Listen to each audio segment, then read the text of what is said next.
selalu berusaha menyimpan sesuatu yang bisa membawa manfaat, baik untuk dirinya, untuk anak cucunya, maupun untuk keluarganya, untuk masa kini dan masa depannya. Kadang simpanan itu berbentuk uang, kadang berupa tanah, lain saat berbentuk pabrik, dan lain sebagainya. Sementara masa depan yang paling pasti adalah akhirat.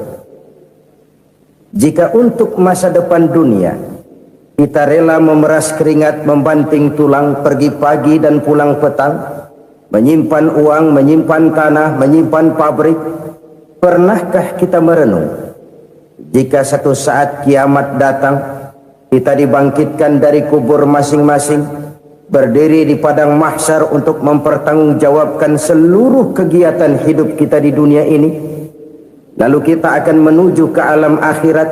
Sudahkah kita mempunyai simpanan untuk akhirat kita? Pada pertemuan kali ini saya ingin menyampaikan sebuah hadis di mana Rasulullah sallallahu alaihi wasallam bersabda, arba'un min kanzil jannah. Simpanan sorga ada 4 macam. Yang pertama, ikhfa'us sadaqah, menyembunyikan sedekah. Saudara-saudara kaum muslimin, sebagaimana yang kita maklum bahwa Allah Subhanahu wa taala melebihkan sebagian rezeki dari kita terhadap yang lain. Ada yang kaya, ada yang setengah kaya, ada yang miskin, ada yang setengah miskin, dan selanjutnya. Ada yang gajinya kecil tapi penghasilannya gede. Ada yang penghasilannya gede tapi nggak punya gaji. Ada juga yang memang gajinya gede dan penghasilannya gede. Kelebihan rezeki merupakan sunnatullah dan tidak harus membuat kita merasa lebih dari yang lain. Bahkan sebaliknya, kelebihan itu harus membuat kita ringan tangan untuk menolong mereka yang memang memerlukan pertolongan. Kalau saudara diberikan ilmu, maka pertanyaan akhirat cuma satu: ilmumu kau amalkan untuk apa? Kalau saudara diberikan umur yang panjang, pengadilan akhirat juga bertanya satu: umurmu kau habiskan di mana? Tapi kalau saudara diberikan harta, pengadilan akhirat akan bertanya dua: hartamu kau dapat dari mana? Kau belanjakan kemana? Dari mananya ditanya, dan kemananya juga ditanya. Oleh karena kita akan dimintakan pertanggungan jawab, maka amanah yang bernama harta ini harus kita gunakan dengan sebaik-baiknya. Ada penggunaan yang merupakan kewajiban, itu zakat namanya. Ada penggunaan yang sewaktu-waktu, itu infak namanya. Ada yang lebih sewaktu-waktu lagi, dan itu sedekah namanya. Zakat dia terikat oleh haul dan nisab, oleh putaran batas waktu dan ukuran dari harta itu sendiri. Sedangkan infak terikat oleh situasi dan kondisi perekonomian seseorang. Sedangkan sedekah tidak terikat dengan apapun. Dalam kondisi seperti apapun kita bisa melakukan sedekah dengan yang terkecil sekalipun. Sampai-sampai Rasulullah sallallahu alaihi wasallam mengajarkan, la tahqiranna minal ma'rufi syai'an walau an talqa akhaka biwajhin talik. Atau ada hadis, tabassumuka fi wajhi akhika laka shadaqah. Senyumanmu kepada temanmu adalah sedekah. Jadi untuk melakukan sedekah tidak harus dalam berbentuk uang. Dengan ilmu kita bisa sedekah, dengan tenaga kita bisa bersedekah, dengan pikiran kita bisa bersedekah, bahkan senyum kepada teman itu pun sedekah.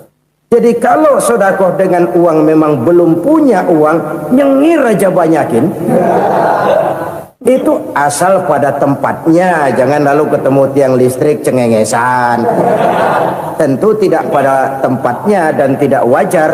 Nah, sedekah yang paling dicintai Allah adalah sedekah yang disembunyikan. Artinya jauh dari sifat riya. Kan kadang-kadang ada orang sedekah itu disebutkan namanya, apa tidak bagus? Kalau memang niatnya ikhlas, ya bagus-bagus saja untuk memberikan sugesti kepada yang lain. Di bulan bin bulan nyumbang sekian, diumumkan. Boleh kalau niatnya untuk memberikan rangsangan kepada yang lain supaya dia menyumbang lebih besar dari orang tadi. Tapi kalau itu mendatangkan riya, maka sedekah yang paling dicintai Allah adalah sedekah yang disembunyikan. Tangan kiri saja tidak tahu apa yang diberikan oleh tangan kanan. Sedekah yang dilakukan dengan ikhlas akan merupakan perbendaharaan surga, tersembunyi dari pandangan orang lain, tidak seorang pun tahu. Karena memang sikap yang baik adalah melupakan kebaikan dan mengingat kesalahan. Itu salah satu ciri orang bahagia.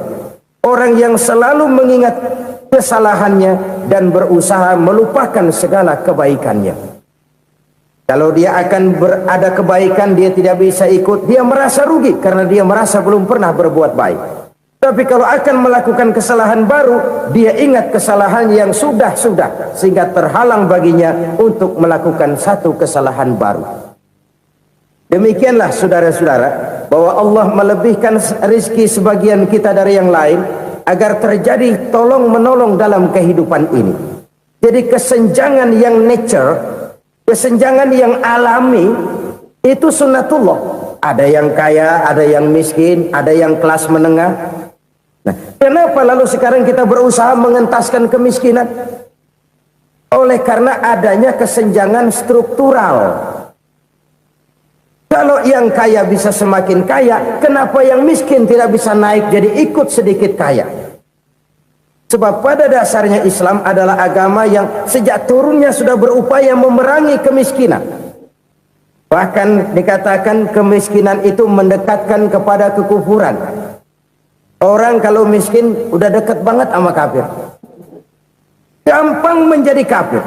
Berapa banyak saudara-saudara kita yang oleh karena soal perut, oleh karena soal materi, terpaksa meninggalkan dan menanggalkan akidahnya, menjual petunjuk yang diberikan Allah dengan kesenangan dunia yang cuma sebentar ini. Na'udzubillah thumma na'udzubillah. Jadi makin kita sembunyikan satu sedekah, semakin banyak perbendaharaan kita di surga. Sedekah yang paling dicintai Allah adalah sedekah yang disembunyikan. Malahan ada seorang sufi, dia punya kebiasaan kalau pergi sholat Jumat dia bawa uang, itu uang dia taruh di bawah tikar masjid. Dia niat sedekah kepada siapa saja yang nemuin itu duit. Maksudnya apa? Supaya yang nemuin nggak tahu siapa yang punya duit. Demikian dia saking ingin menyembunyikan sedekahnya. Karena sifat riya itu bisa memakan amal kita sendiri. Riya itu termasuk menyebut-nyebut kebaikan kita. Orang yang suka nepuk dada, sedikit-sedikit ngitungnya kalau nggak gua. Tuh kalau nggak gua tuh yang belas itu kalau nggak gua, kalau nggak gua. Iya kalau nggak lu kenapa emang? Orang yang suka menepuk jasa, biasanya memang begitu saudara-saudara. Kalau perang lagi berkecamuk, orang nggak sempat ngaku jadi pahlawan. Tapi begitu perang selesai, yang kagak kenal bedil ngaku pahlawan, mas.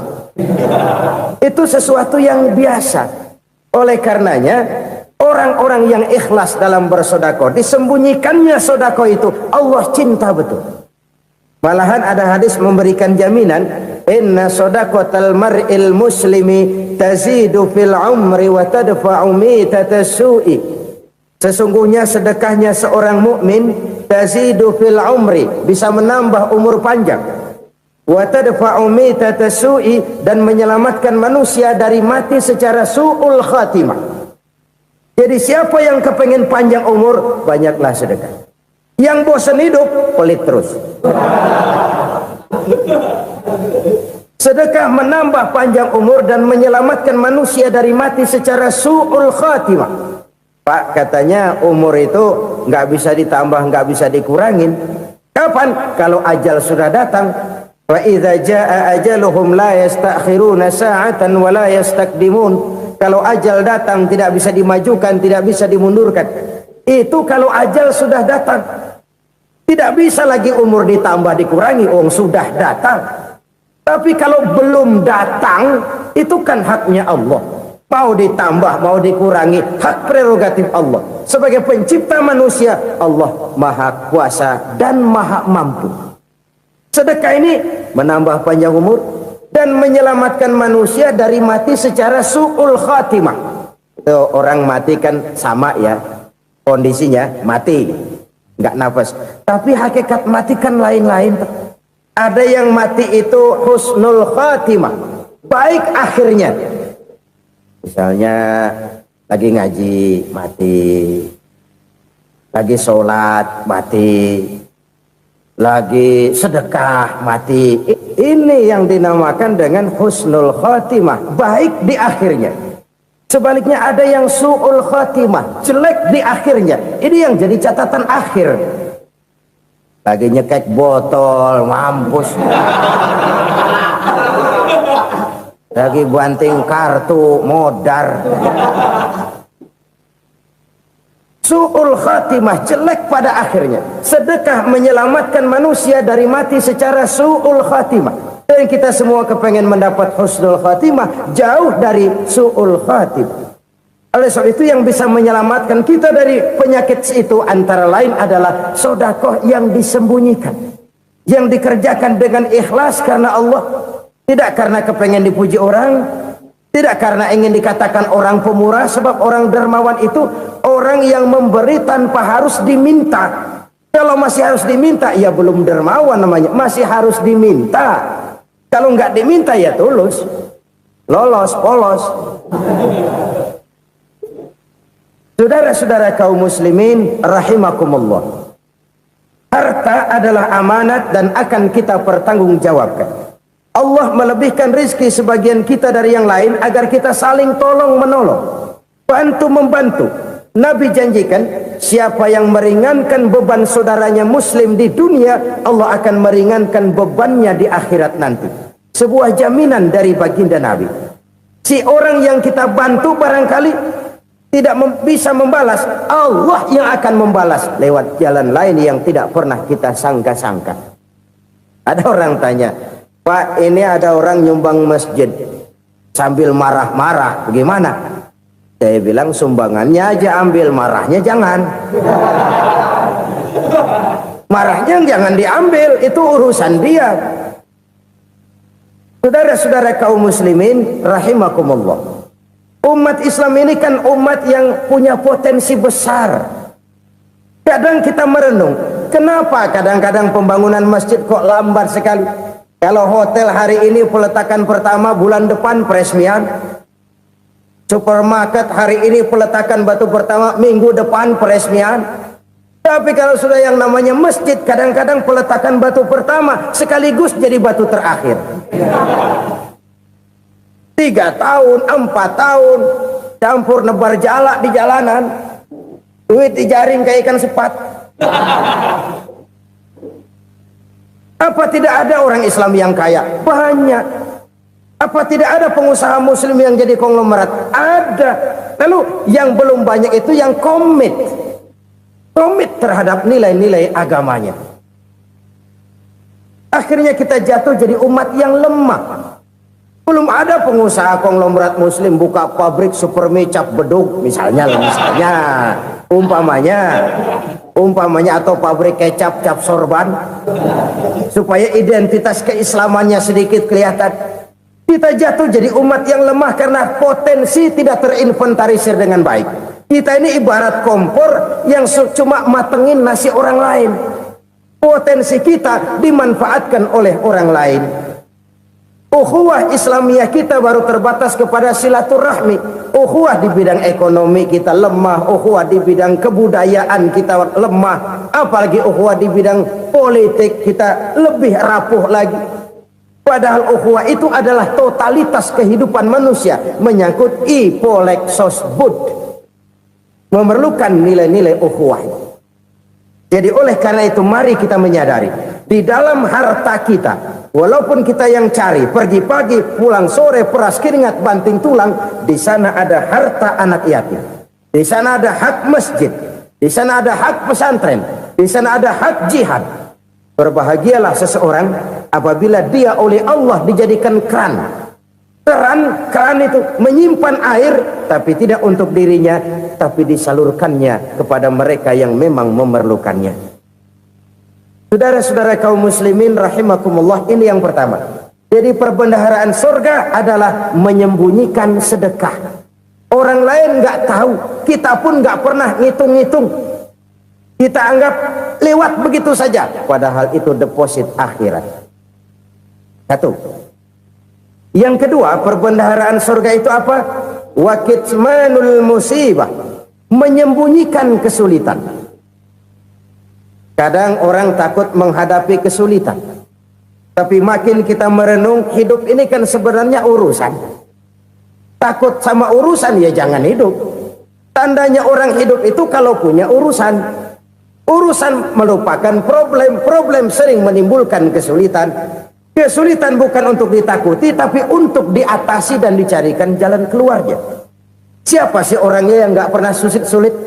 Makin tinggi status sosialnya, makin gede urusannya. Makin tinggi kualitas imannya, makin berat tingkat kesulitannya. Cuma memang yang namanya enak itu seperti pelangi. Biang lala itu nggak pernah di atas kepala kita, di atas kepala orang melulu. Lu sih enak lu, kata kita. Dia juga bilang yang enak kan lu. Pelangi itu nggak pernah di atas kepala kita. Kata tukang beca, aduh enak ya naik Mercy. Kata tukang beca, apa yang di dalam mobil Mercy? Aduh enak bener tukang beca, di jok ngeringkuk ngorok pulas bener.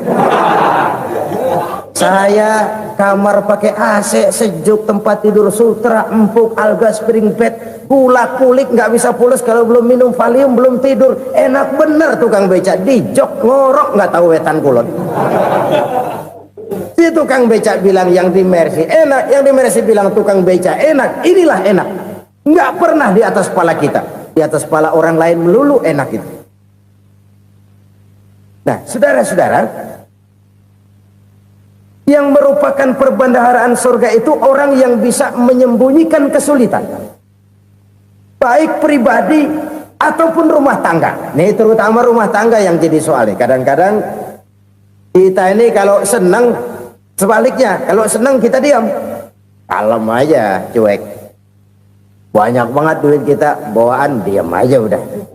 Malah ketemu orang takut. Tapi begitu susah, sekampung tahu. Padahal Nabi mengajarkan perbendaharaan surga itu menyembunyikan musibah, menyembunyikan kesulitan. Kalau enak, cerita sama orang-orang. Kalau nggak enak, rasain sendiri, tekan sendiri, atasin sendiri. Kita kan sebaliknya, senang kita diam, asal lagi susah, paling tidak kita nyari teman buat cerita kesusahan. Siapa orangnya yang nggak pernah susah? Cuma soalnya bagaimana kita mengatasi kesusahan itu sendiri. Begitu juga misalnya kalau orang sudah berumah tangga, itu orang tuanya harus menjadi tempat dia cerita yang enak-enak saja. Yang nggak enak rasain berdua, selesaikan berdua, atasin berdua. Jangan dibalik. Asal senang diam, giliran susah saja. Maknya laporan. Terbalik. Bisa menjaga security informasi. Maka nama bayam keluar diam, malah seluitan. Enak amat lo makan daging ayam. Security informasi. Saudara-saudara kaum muslimin rahimakumullah, ujian yang terberat itu yang pernah diberikan kepada para nabi, para rasul, para aulia, para ulama. Makin tinggi keimanan, makin berat bentuk kesulitan. Ayo saya kemukakan satu contoh saja. Ada seorang nabi yang kaya, nabi kaya, namanya Nabi Ayub. Iblis kalau orang begini kan keki, ibadahnya rajin, kaya. Nih yang kayak begini susah digodain. Kalau ibadahnya rajin, miskin, kali bisa disogok. Sini imannya mantap, ibadahnya rajin, kaya, nabi lagi. Oh, tapi namanya iblis nggak kurang akal, laporan, Tuhan, kenapa Les? Ya ini bahasa saya, bahasa Qurannya sih nggak gitu. Itu hambamu yang namanya Ayub, dia rajin ibadah cuma karena dikasih kaya aja. Coba kasih miskin dia, berhenti dia sembahyang. Ah, kamu bisa aja. Saya tahu Ayub itu hambaku yang ikhlas.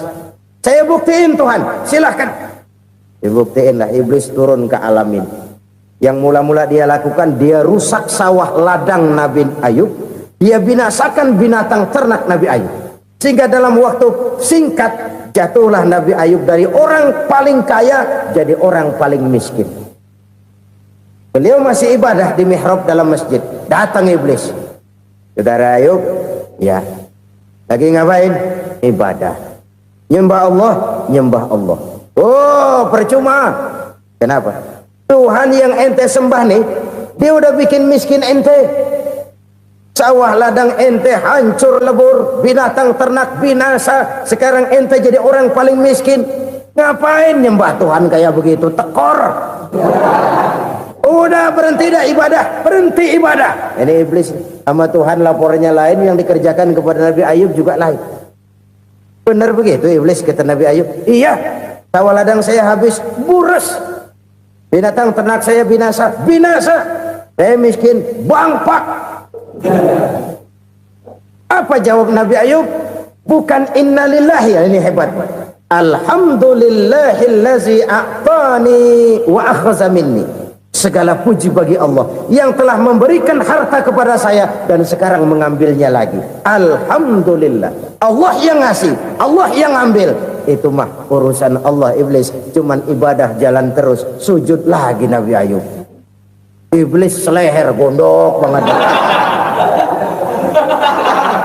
Dasar Nabi nggak mempan dia apa-apain. Miskin malah alhamdulillah. Allah yang ngasih, Allah yang ngambil. Jadi kalau kita tidak komit, kita tidak terikat kepada kaya, miskin, senang, susah, apa yang bisa bikin kita susah? Jadikan kekayaan, kemiskinan, jadikan senang, susah sebagai anak buah yang bisa kita atur. Jangan kekayaan ngatur kita, jangan kemiskinan ngatur kita. Kita yang harus mengatur mereka. Senang, susah, kaya, miskin, bahagia, sengsara, jadikan itu anak buah yang bisa kita atur. Kalau sekarang kita kaya, lain saat boleh jadi kita miskin, semiskin-miskinnya. Allah yang ngasih, Allah yang ngambil. Tenaga mana yang bisa menghalangi? Ibadah jalan terus. Iblis makin gondok. Dasar Nabi loh. Akhirnya apa? Nabi Ayub dikerjain, diberikan penyakit. Demikian fatal penyakitnya. Bayangin, udah miskin sakit. Masya Allah. Miskin sakit. Sakitnya nggak lama, kira-kira 16 tahun. Istrinya 3, 2 mental minta ceraiin. Ngerawatin laki bengek begini. Senang belum tentu, susah udah pasti nih. Cerai aja, cerai dah. Cerai. Tinggal satu Siti Rahmah yang setia menemani beliau. Sesetia-setianya hati perempuan.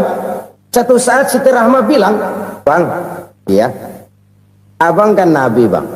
Lalu namanya Nabi kan doanya jarang meleset bang. Maksud kamu minta kenapa sih sama Tuhan biar abang sembuh baik dah bang?" Siti Rahmah, iya. Saya sakit berapa tahun sih dah? 16 tahun bang. Sebelum ini saya sehat berapa tahun? Ya kira-kira 60 tahun bang. Nah coba ente banding-bandingin Rahmah. Saya dikasih sehat 60 tahun, dikasih sakit 16 tahun. Sudah nggak sabar mau doa kepada Allah minta sembuh. Saya malu kepada Allah. Diuji dengan yang luar biasa seperti ini, tidak mengganggu stabilitas kehambaannya. Dia tetap menghamba kepada Allah Subhanahu wa ta'ala. Saudara-saudara kaum muslimin rahimakumullah. Kunci menghadapi kesulitan itu apa? Allah jelaskan dalam satu ayat, wa basyiris sabirin alladzina iza asabathum musibah qalu inna lillahi wa inna ilaihi raji'un. Gembirakan orang-orang yang sabar Siapa mereka itu? Yang apabila mendapat musibah mereka kembali kepada keyakinan dasar segalanya dari Allah dan segalanya akan kembali kepada Allah. Ini konsepsi dasar dari sikap muslim dalam menghadapi berbagai kesulitan. Segalanya dari Allah, segalanya akan kembali kepada Allah. Kalau ini sudah kondisi dasarnya, maka kita akan lapang menghadapi kenyataan bagaimanapun pahitnya. Apakah itu namanya miskin, apakah itu namanya sakit, bahkan maut sekalipun. Maut sekalipun. Segalanya dari Allah, segalanya akan kembali kepada Allah. Ini sikap hidup, bukan sekedar ucapan. Kita kadang-kadang menjadikannya sebagai ucapan. Mulutnya sehingga berhenti, innalillahi wa inna ilaihi rajiun, tapi nangisnya terus gerung-gerungan. Bukan itu, ini kesadaran moral. Kalau segalanya dari Allah, segalanya kembali kepada Allah, kan sebenarnya cuma nunggu giliran. Hari ini saya nyembayangin dia, entah hari apa saya disembayangin orang. Hari ini saya antar dia ke kubur, entah hari apa orang nganterin saya ke kubur.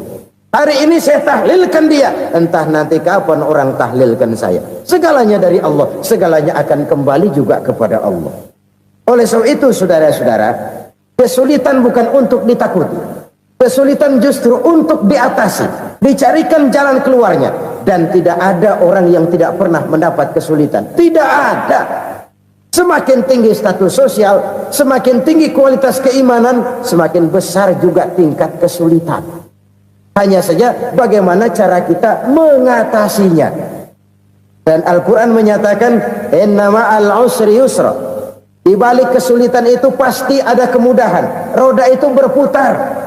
Karena itu Rasulullah Sallallahu Alaihi Wasallam mengingatkan kepada kita, ta'arraf ilallahi firraha ya'rifka fisyiddah. Ingatlah kepada Allah di waktu kamu senang, supaya Allah ingat kepada kamu di waktu kamu susah. Kalau waktu senang kita ingat kepada Allah, kita susah, Allah tidak akan meninggalkan kita. Tapi kalau waktu senang kita jauh dari Allah, sujud tidak sempat, dengan masjid jauh, ketika senang kita lupakan Allah. Nanti begitu kita susah, Allah lupakan kita. Dan itu menyakitkan. Oleh karena itu orang-orang tua kita dulu bilang, kalau lagi sehat ingat-ingat, lu bakal sakit nanti. Kalau lagi kaya ingat-ingat, satu saat kita bakal jatuh miskin. Bahkan kalau lagi muda ingat-ingat kita bakal tua. Dan yang terpenting, kalau lagi hidup ingat-ingat kita bakal mati. Saudara-saudara kaum muslimin rahimakumullah. Jadi yang kedua yang merupakan perbendaharaan surga, menyembunyikan musibah. Saudara-saudara kaum muslimin rahimakumullah. Hal ketiga yang merupakan perbendaharaan surga adalah wasilatur rahmi. Orang yang suka bersilaturahmi. Sebagaimana yang kita maklum bahwa manusia adalah makhluk yang disebut zon politika. Makhluk sosial yang tidak mungkin hidup sendiri-sendiri. Betapa dan siapapun kita memerlukan orang lain. Bodoh betul manusia kalau tinggal di tengah masyarakat tapi tidak mau bermasyarakat. Merasa hebat sendiri, pinter sendiri, gagah sendiri, kaya sendiri. Mungkin kalau mati juga ngubur sendiri. Jangankan kita di sini, di sorga saja Nabi Adam waktu sendirian bengong melulu, ngondar mandir. Allah tegur dam sepi dam. Ya ini kalau bahasa saya. Iya Tuhan, sepi ini nggak ada coret-corekan pisan ini. Diciptakan Siti Hawa baru anteng Nabi Adam. Itu di sorga. Cobalah. Umpamanya saudara tinggal di Jakarta nih. Kayak bener. Apaan aja di Jakarta punya saudara dah. Jembatan Semanggi ambil. Monas, Buntel bawa pulang. Hotel-hotel ambil semua. Cuman tinggal di Jakarta sendirian, apa enaknya? Betapa dan siapapun kita perlu orang lain. Tidak ada seorang pun yang bisa memenuhi kebutuhan hidupnya secara sendiri-sendiri. Nah, Islam telah menyelamatkan manusia dari ras diskriminasi. Mengikat manusia dengan persaudaraan yang berlandaskan kepada akidah. Karena itu dianjurkan bersilaturahmi.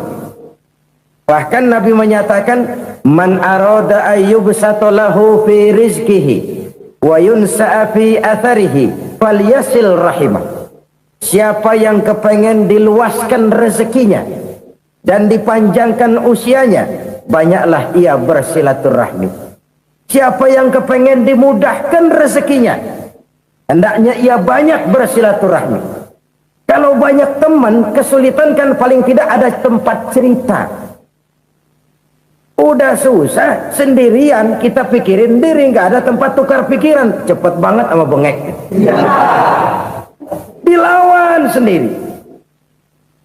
Nah, secara makro kita bisa berkata, tidak mungkin ada kemenangan kalau tidak ada kekuatan. Tidak ada kekuatan kalau tidak ada kesatuan dan persatuan. Tidak mungkin ada kesatuan dan persatuan tanpa semangat silaturahmi. Kalau umat Islam mau menang, dia harus kuat. Kalau umat Islam mau kuat, dia harus bersatu.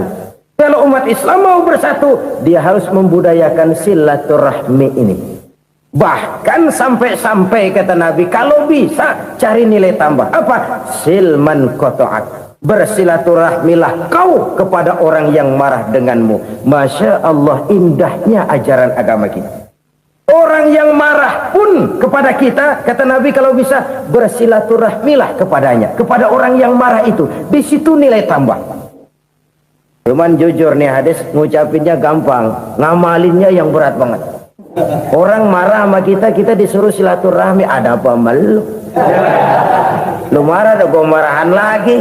Tunggu pikirin.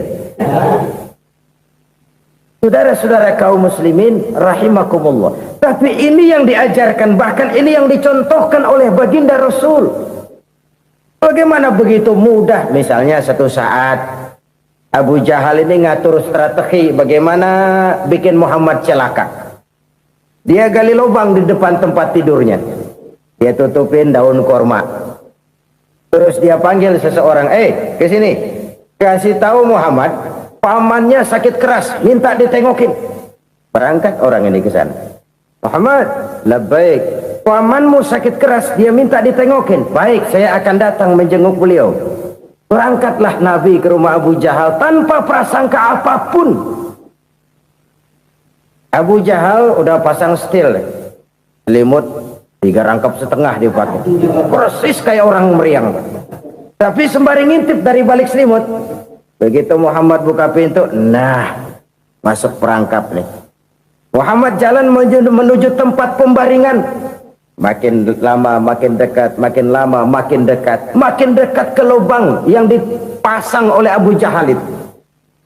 Dalam hati Abu Jahal, terus dah jatuh, mampus dah lo ini. Mampus lo hari ini nih. Apa yang terjadi? Malaikat Jibril datang. Muhammad, pamanmu cuma pura-pura sakit. Di depan tempat tidurnya ada lubang perangkap supaya kamu jatuh ke situ. Sudah, kamu pulang. Balik kanan Nabi. Sudah hampir jatuh ke lubang, balik kanan, pulang. Bayangin kecewanya Abu Jahal. Muhammad dikit lagi, Muhammad dikit lagi. Enggak paman, saya pulang aja. Emosi bangun dari tempat tidur, enggak sadar kalau lagi pura-pura sakit. Lompat ngejar Nabi, dia lupa dengan lubang yang dia gali. Usrak, nyemplung sendiri ke dalam lubang.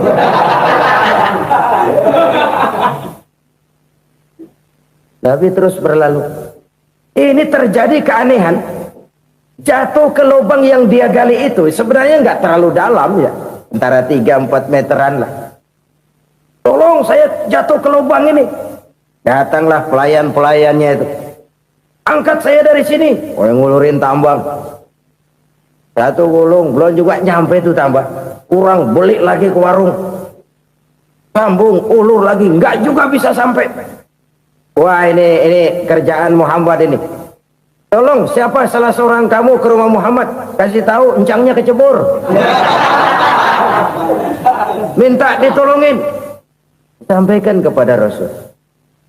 Kenapa? Pamanmu jatuh ke lubang, Muhammad minta tolong diangkatin. Tambang udah nyambung-nyambung nggak nyampe juga. Ya, nanti saya datang, saya tolong. Coba. Nyata-nyata orang berniat jahat mau mencelakakan dia. Datang dia menolong. Ini yang disebut air tuba dibalas air susu ya ini. Bukan sebaliknya. Air tuba dibalas air susu. Paman, kecebur ya? Iya Muhammad, tolong ini. Pegang tangan saya. Nabi ulurkan tangannya. Nyampe. Dipegang oleh Abu Jahal. Diangkat ke atas. Sampai atas. Apa kata Abu Jahal? Sihirmu memang hebat Muhammad. Udah ditolongin dikata sihir. Yang enak kita kemplang kan itu orang begitu. Urusan apa? Tapi inilah akhlak. Kalau bisa kamu bersilaturahmilah dengan orang yang marah kepadamu sekalipun. Orang marah kita tetap baik. So, kalau kita berbuat baik sama orang yang memang baik, rasanya sih biasa-biasa aja. Orang baik kita baik lagi, ya draw aja, belum ada nilai tambah di situ. Baru ada nilai tambah kalau kita bisa berbuat baik kepada orang yang nyakitin kita. Itu namanya kita setingkat di atas dia. Dia sakitin kita, kita berbuat baik sama dia. Dia pelit sama kita, kita baik sama dia. Dia marahin kita, kita deketin dia. Di situ kita punya nilai tambah. Jadi siapa yang ingin diluaskan rezekinya kata Nabi dan dipanjangkan umurnya, hendaklah ia banyak-banyak bersilaturahmi. Sederhana sebenarnya silaturahmi, tapi silaturahmi membangkitkan semangat kesatuan dan persatuan. Kesatuan dan persatuan melahirkan kekuatan. Dalam matematika 1 ditambah 1 pasti 2. Tapi di tengah masyarakat 1 orang takut ditambah 1 orang takut, hasilnya jadi 2 orang setengah berani. Kenapa setengah berani? Karena udah berdua. Tadi pan takut sendirian. Kalau dia kumpul turu-turu takutlah jadi berani. Kita yang lemah, kita yang tidak berdaya, kita yang miskin, kalau mau kompak bersatu, apa yang nggak bisa kita kerjain? Apalagi tinggal di kota besar, pilihan cuma 2. Bertahan atau minggir. Bertahan atau minggir. Untuk bisa bertahan harus mampu bersaing. Untuk mampu bersaing harus punya keahlian. Keahlian harus ditunjang dengan pendidikan, ditambah oleh kekompakan sebagai umat. Udah miskin mencar mulu, orang injek kita. Orang nggak pandang urusan apa malu. Oleh karena itu silaturahmi pada hakikatnya merupakan roh dari ukhuwah yang diajarkan oleh agama kita. Bagaimana Islam menyelamatkan masyarakat manusia dari ras diskriminasi, mengikat manusia, dan tidak ada persaudaraan yang lebih indah selain persaudaraan yang diikat dengan nilai-nilai akidah. Sepanjang orang di jalan Allah, itulah saudara kita. Keluar dia dari jalan Allah, selesailah persaudaraan sampai di situ. Karena itu, kalau ingin menyimpan sesuatu di surga, banyaklah bersilaturahmi. Datang ke rumah ini, datang ke rumah itu, dan lain sebagainya. Itu simpanan kita di akhirat nanti. Ini yang ketiga. Saudara-saudara, yang keempat, perbendaharaan surga itu apa? Wa qawlu la hawla wa la quwwata illa billah. Ucapan la hawla wa la quwwata illa billah. Ibadah kan ada yang berat, modalnya besar. Bangun masjid berat, modalnya besar. Bangun rumah sakit berat, modalnya besar. Ada ibadah yang berat, tapi modalnya ringan. Misalnya puasa. Puasa itu berat, mengendalikan nafsu. Kalau sekedar nggak makan nggak minum sih enteng, mengendalikan nafsu itu jihad terbesar. Tapi kan modalnya ringan, cuma niat saja. Ini ibadah berat, modalnya ringan. Ada ibadah yang ringan, modalnya juga enteng. Seperti termasuk ucapan la haula wa la quwwata illa billah. Tanpa sadar, la haula wa la quwwata illa billah. Nyelengin tuh di surga. Nyelengin, kita nggak terasa. Nyelengin simpenan akhirat. La haula wa la quwwata illa billah. Nyimpan lagi. Kaget, la haula wa la quwwata illa billah. Nyimpan lagi. Banyak simpenan. Walaupun sebenarnya yang dimaksud di sini adalah kesadaran batin. Bahwa tidak ada daya dan kekuatan kecuali Allah. Itu intinya. Kita memulai pekerjaan disunahkan baca bismillah, kan begitu. Apa itu? Kesadaran moral. Bahwa ini saya bisa kerjakan, saya kerjakan ini dengan menyebut nama Allah. Kenapa? Kalau Allah tidak memberikan daya dan kekuatan, mana mampu saya kerjakan ini. Maka saya kerjakan ini dengan menyebut nama Allah. Bismillah. Kesadaran moral. Manusia hanya wajib berusaha, tapi nggak pernah wajib berhasil. Banyak hal-hal yang kalau kita renungkan secara rasio nggak mungkin, tapi jadi kenyataan. La haula wa la quwata illa billah. Tidak ada daya dan kekuatan kecuali bagi Allah semata-mata. Kesadaran moral akan kelemahan dan keterbatasan makhluk bernama manusia. Kadang kita kagum dengan otak, tapi kita sering lupa sama yang bikin otak. Padahal bagaimanapun hebatnya otak, yang bikin otak pasti lebih hebat dari otak. Nggak percaya, silahkan otak-otakan. Inilah kecenderungan. Kita kagum dengan pesawat-pesawat mutakhir, bukan main, besi gede banget terbang itu.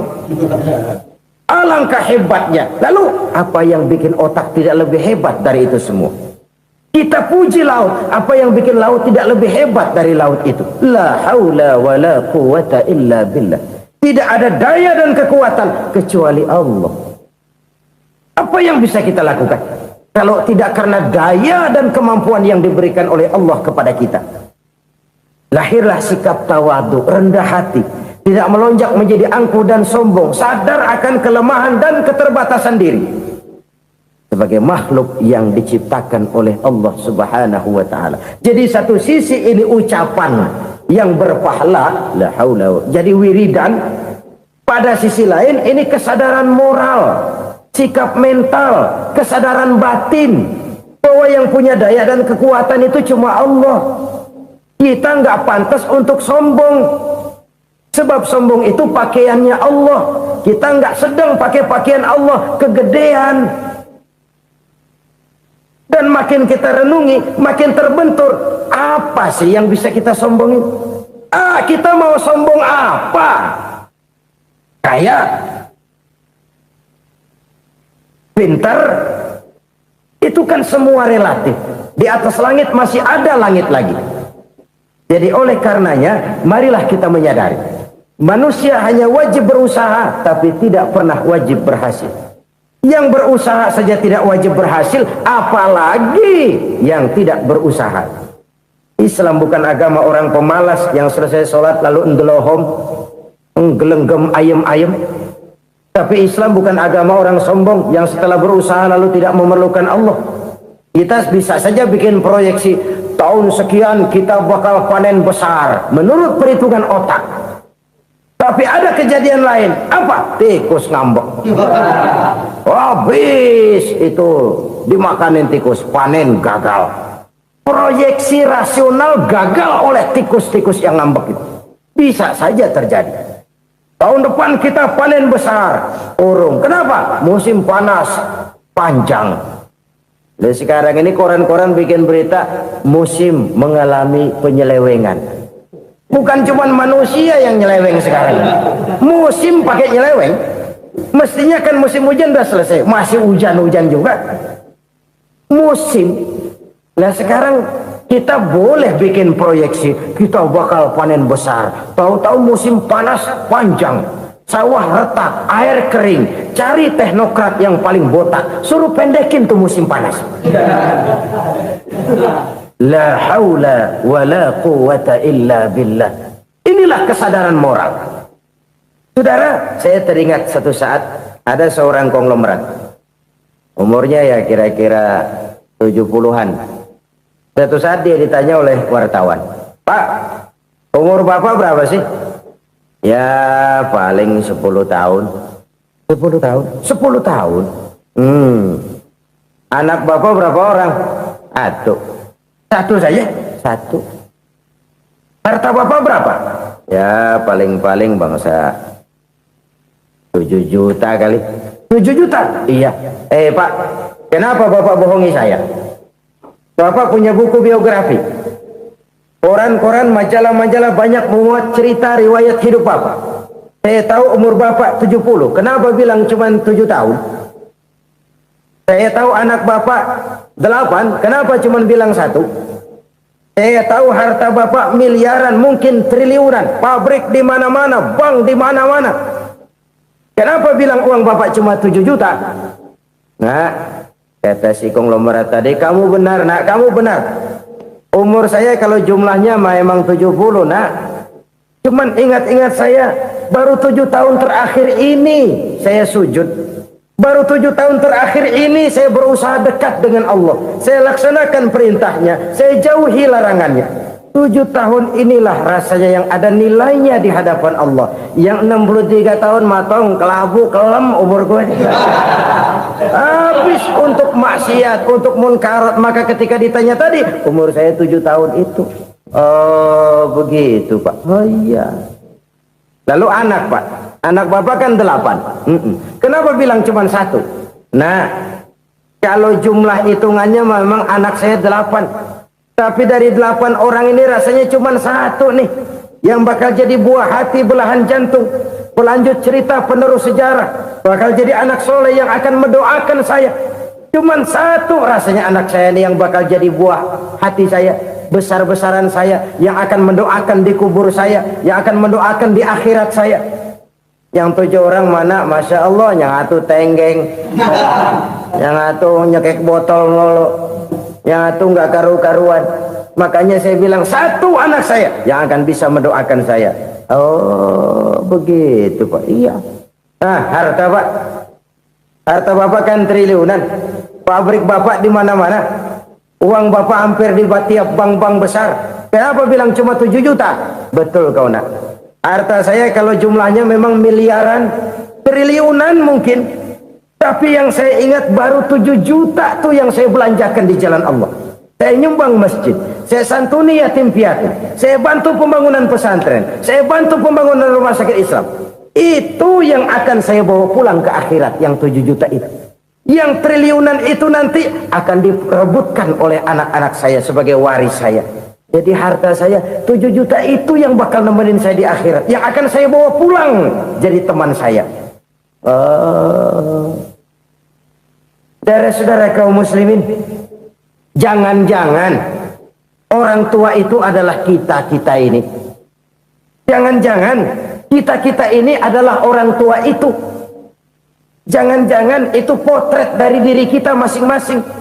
Dari sekian umur yang diberikan Allah, berapa tahun yang ada nilainya di hadapan Allah? Dari sekian anak-anak yang merupakan amanah, berapa yang akan mendoakan kita sebagai orang tuanya menjadi anak soleh? Dari sekian banyak harta yang diberikan Allah, berapa yang akan kita bawa pulang menghadapnya nanti, yang kita belanjakan di jalan Allah? Ini sebuah potret kehidupan. Karena itu kita kembali kepada la haula wa la quwata illa billah. Kita wajib berusaha, kita wajib berikhtiar. Selebihnya segala daya dan kekuatan hanya milik Allah saja semata-mata. Satu kesadaran batin dari setiap pribadi muslim. Setelah ia berusaha dan berikhtiar, ia menyerahkannya kepada Allah Subhanahu wa ta'ala. Jadi satu sisi ini merupakan wiridan ucapan yang mengandung pahala, pada sisi lain ini merupakan sikap batin dari seorang muslim di dalam ia menghadapi realitas kehidupan ini. Saudara-saudara kaum muslimin rahimakumullah, kalau ini kita jadikan satu basis kehidupan, maka ini akan menyelamatkan manusia dari kemungkinan tergelincir menjadi orang yang lupa diri dan lupa darat. Sebab itu Imamul Ghazali berpesan, jadidis safinah fa innal bahra amiq wa khuziz zad fa inna safara ba'id wa khaffifil hamla fa innal hamla sadid. Perbarui selalu kapalmu karena lautan sangat dalam. Bawa bekal yang banyak karena perjalanan ini sangat jauh. Ringankan beban karena kebanyakan beban akan menyakitkan. Alangkah indah kalimat ini, alangkah dalam makna yang terkandung di sana. Perbarui selalu kapalmu karena lautan sangat dalam. Apa artinya ini? Jaga mentalmu baik-baik. Pelihara imanmu baik-baik karena hidup penuh cobaan seperti lautan. Kita kalau berlayar di lautan kan kadang-kadang tenang, angin bertiup sepoi-sepoi basah. Jika malam datang bintang gemintang bertabur menghias cakrawala. Rembulan memantulkan sinarnya dengan indah. Dalam keadaan begitu berlayar enak. Tapi lain saat ombak menggunung, halilintar menyambar, angin topan bertiup.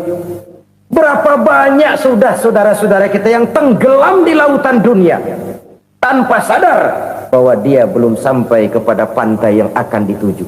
Berapa banyak sudah saudara-saudara kita yang tenggelam di lautan dunia ini tanpa sempat bangkit lagi. Dia menyangka sudah sampai kepada tujuannya. Hati-hati kapal jangan sampai bocor karena lautan sangat dalam. Iman ini jaga baik-baik karena hidup penuh dengan ujian. Wa khuzizat fa inna safara ba'id. Bawa bekal yang banyak karena perjalanan sangat jauh.